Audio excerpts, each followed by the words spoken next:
Try to stay away from the term drone and look for unmanned aerial vehicles. When you say drone, it tends to conjure up images of devices that are weaponized, or it has more of a negative connotation to it. I am a wedding photographer, and my niche market is Indian weddings. And a lot of Indian weddings, if you're familiar with them, have ceremonies that take place outside.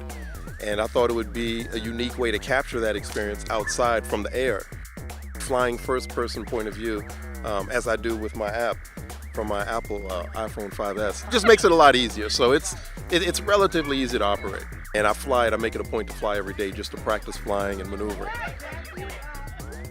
The device has a GPS system that will identify, I believe, Class A and Class B airports. If you're within a certain range and in GPS mode, it will not allow you to take off.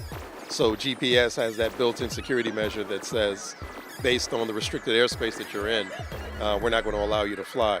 In other situations, you may be in restricted airspace, but they'll just put a ceiling on how high you can fly.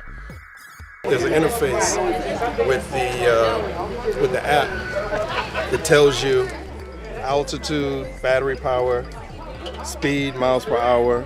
Right now I'm at 400 feet, which is almost half of what it's capable of. And you can barely see it. You can't even see it. But then we can rotate, using the controls, we can rotate the device while it's in the air, point it away from the sun so we have a better look.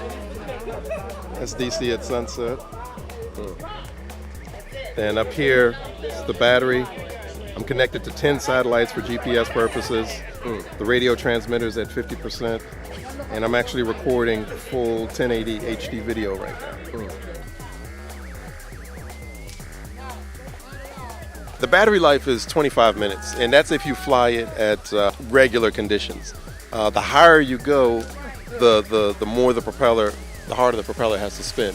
So obviously, if you're at a higher altitude, you're cutting into that 25 minutes. If I fly at high altitude, usually like 15 minutes or so, somewhere in that neighborhood. When you first start, you have to calibrate it. It has like a gyroscope in it. You can actually tilt the camera by tilting the device.